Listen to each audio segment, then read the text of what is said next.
उत्तराखंड सत्य की तरफ से सभी दर्शकों का हार्दिक अभिनंदन।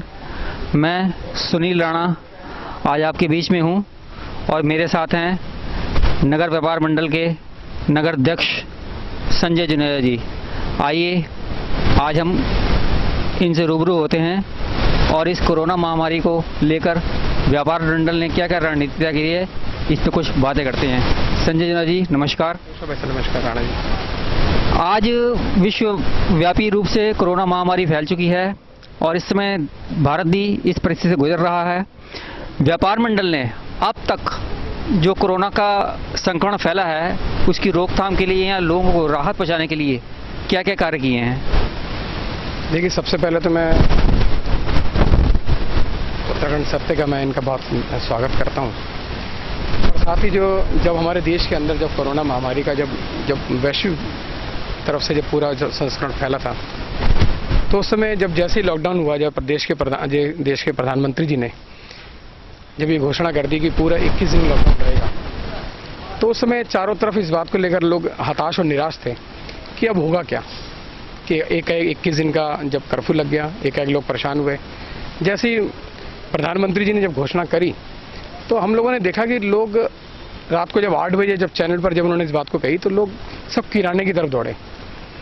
किराने की दुकानों पर लोगों को जिसको 1 किलो 2 किलो आटा भी चाहिए था, 10-10 किलो आटा ले आ रहा था, 20-20 किलो आटा ले आ रहा था। तो बहुत रात को 12 बजे तक 1 बजे तक लाइन लगी रही किराने की दुकान पर।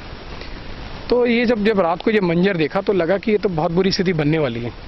तो अगले दिन से ही हमारे जो उधम सिंह नगर के जो जिलाधिकारी महोदय थे, इन लोगों ने मीटिंग बुलाई। इस मीटिंग में जब इन्होंने तय करा कि व्यापार मंडल खाद्यान्न चीज़ों की आपूर्ति करेगा, तो बड़ी खुशी मिली कि हमें अधिकारियों ने इस लायक समझा, व्यापारियों को समझा कि, और हम लोगों ने घर घर जाकर मेरे साथ मेरे जो महामंत्री हरीश अरोड़ा जी जो कि इसी यही काम करते हैं, हम लोगों ने 1-1 किलो 2-2 किलो के किटें बनाई, राशन का पूरा सामान बनाया और डोर टू डोर कोशिश करी कि जो बस्ती थी, जिस बस्ती में लोगों को एक्चुअल में जरूरत थी, वहाँ पर हम लोग गए, वहाँ तक पहुँचे और लोगों को हमने डोर टू डोर दिया सामान। और हमें सबसे बड़ी खुशी इस बात की है कि हम लोगों ने जो डोर टू डोर बांटा उसमें हम लोगों ने होलसेल रेट और डिस्ट्रीब्यूटर रेट दिया हम लोगों ने।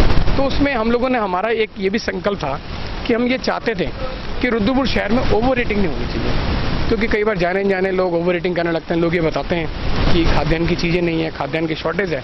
तो हम लोगों ने कभी भी ऐसा महसूस नहीं होती और व्यापारियों से कहा कि अगर कोई गाड़ी भी चाहिए, कोई कमर्शियल वाहन भी चाहिए, तो कमर्शियल वाहन भी हम उनको उपलब्ध कराएंगे और सब कुछ कराएंगे।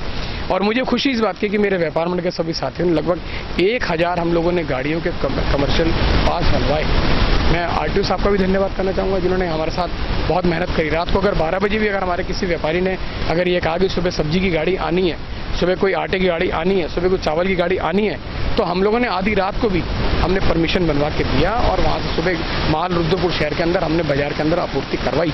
तो मुझे खुशी इस बात की है कि हम लोग, हमारे सारे लोगों ने डोर टू डोर लगातार रोज सुबह 11 बजे से लेकर 2-3 बजे तक हम लगते थे, फिर शाम को 5 बजे के बाद से लेकर रात को 8 बजे तक लगते थे। तो हम लोग लगातार मेहनत करते थे और आज उसका फल ये रहा कि रुद्रपुर शहर के अंदर हमारे सारे व्यापारियों ने, चाहे वो डिस्ट्रीब्यूटर हों, चाहे वो होलसेलर हों, चाहे वो रिटेलर हों या आम उपभोक्ता रहे, उन्होंने इतना हम लोगों से इतना विश्वास पैदा करा कि रुद्रपुर शहर के अंदर ओवर रेटिंग नहीं हुई और आज इतना सारा काम हुआ।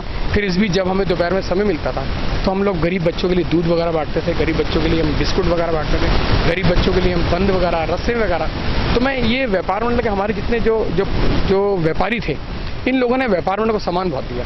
इन्होंने कहा कि हमारे पास सामान रखा है, आप बांटना चाहो तो बांटो।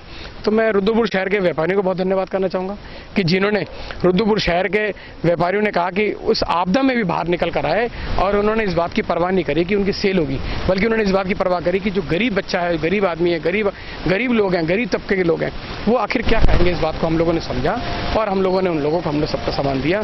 और मुझे खुशी इस बात की है कि आज हम लोगों ने ये सब चीज़ें हम लोगों ने करी। संजय जी, अब अनलॉक 1 आ चुका है, ऐसे में व्यापार मंडल की आगे की रणनीति क्या होगी? देखिए, इस समय अनलॉक 1 आ चुका है और अनलॉक 1 में बहुत सारी चीज़ें बहुत सी खुल गई हैं। जैसे हमारे देश के प्रधानमंत्री जी ने, हमारे राज्य के मुख्यमंत्री ने सब चीज़ें खोल दी, लोग आ जा रहे हैं, सब चीज़ खुल गई हैं। सब चीज़ें लोगों को मिल रही हैं आपको। बस इस समय हमने व्यापारियों से एक ही बात कही है कि सोशल डिस्टेंसिंग का पालन करें। हमने व्यापारियों से कहा कि सोशल डिस्टेंसिंग का पालन करें, चाहे वो दुकानों पर सैनिटाइजर की चीज़ों सैनिटाइज करें, दुकान पर मास्क की जरूरत है मास्क भी लगाएं, कर्मचारियों को भी लगाएं और अपने आप को भी लगाएं। क्योंकि जिलाधिकारी महोदय ने साफ साफ कह रखा है, एसएसपी महोदय ने साफ साफ कह रखा है कि जो भी चीज़ें अगर व्यापारी खुद पहनेगा, और हमने साफ से ये भी बोल दिया कि जो दुकान पे जो उपभोक्ता आएगा हम उसी उपभोक्ता को सामान दें जो लोग मास्क पहनता है, हम उसको दें। और जो सोशल डिस्टेंसिंग पालन करें, हम लोगों ने दुकान के बाहर लगभग 4000 स्टिकर छपवा के एक एक दुकान पर जाकर हमने स्टिकर छपवाए, जिस स्टिकरों में कहा है कि हमने एक मैसेज देने का प्रयास करा है कि हम व्यापारी लोग पूरे प्रशासन के साथ खड़े हैं, हम व्यापारी लोग उपभोक्ता के साथ भी खड़े हैं। कोई कल मान लो कोई उपभोक्ता के साथ दिक्कत आएगी तो वो दिक्कत पूरे देश के साथ, पूरे शहर के साथ है। तो हम ये नहीं चाहते कि कोई शहर में कोई दिक्कत आए, कोई हमारे मोहल्ले में कोई दिक्कत आए, तो हम लोग पूरे साथ में खड़े हुए हैं और सभी लोग मिल के काम कर रहे हैं, चाहे उपभोक्ता हैं, चाहे सरकारी कर्मचारी हैं, चाहे मैं तो रुद्रपुर शहर के सभी जो धार्मिक संस्थाएं मैं उनका भी धन्यवाद करना चाहूँगा, जिन्होंने इतनी मेहनत करी है। इन्होंने एक एक गरीब आदमी तक उन्होंने खाना पहुँचाया, राशन पहुँचाया, बहुत मेहनत करी है। रुद्रपुर शहर के सभी धार्मिक संस्थाओं का भी हमारे व्यापारियों ने बहुत सहयोग करा है। मैं उन सभी का भी धन्यवाद करना चाहता हूँ कि जिन्होंने हम लोग को बहुत कॉपरेट करा। और आज रुद्रपुर शहर में मैं समझता हूँ कि सबसे ज़्यादा अगर पूरे प्रदेश में नाम है तो रुद्रपुर शहर के व्यापार मंडल ने सबसे ज़्यादा काम करा है। और मैं रुद्रपुर शहर के सभी व्यापारियों को धन्यवाद करूँगा कि जिन्होंने इस आपदा घड़ी में हमारे साथ कंधे से कंधा मिला के। संजय जी, पिछले दिनों आवास का क्षेत्र में एक कोरोना रोगी की मौत हो गई थी। चूँकि आवास का आपका भी क्षेत्र है, आपका निवासी इसी क्षेत्र में रहता है और प्रशासन ने आवास एरिया का शिव शक्ति मंत्री क्षेत्र का कंटेनमेंट जोन घोषित कर दिया है। अब आवास का में अतिरिक्त सावधानी बरती जा रही है, इसको लेकर आपका क्या कहना है? देखिए, अभी हम लोगों ने अभी परसों जो आवास विकास के चौकी इंचार्ज हैं उन्होंने मीटिंग बुलाई थी और हमने मीटिंग में भी साफ साफ व्यापारियों से कहा है कि भाई इस तरह से कोई काम ना करें जिससे कोई दिक्कत आए, प्रशासन को दिक्कत है। हम नहीं चाहते कि प्रशासन को सख्ती करनी पड़े, हम नहीं चाहते कि प्रशासन को कोई अनावश्यक रूप से काम करना पड़े।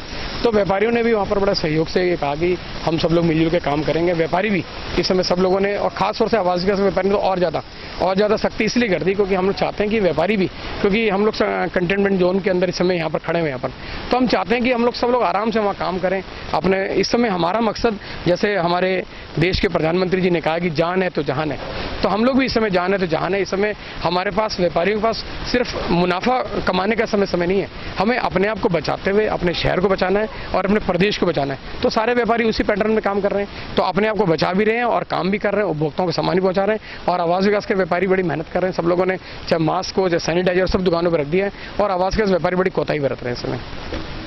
ये थे हमारे साथ नगर व्यापार मंडल के नगर अध्यक्ष संजय जुनेजा जी, जिनसे हमने विभिन्न विषयों पर वार्ता की। उत्तराखंड सत्य की ओर से श्री जुनेजा जी का हार्दिक आभार, धन्यवाद।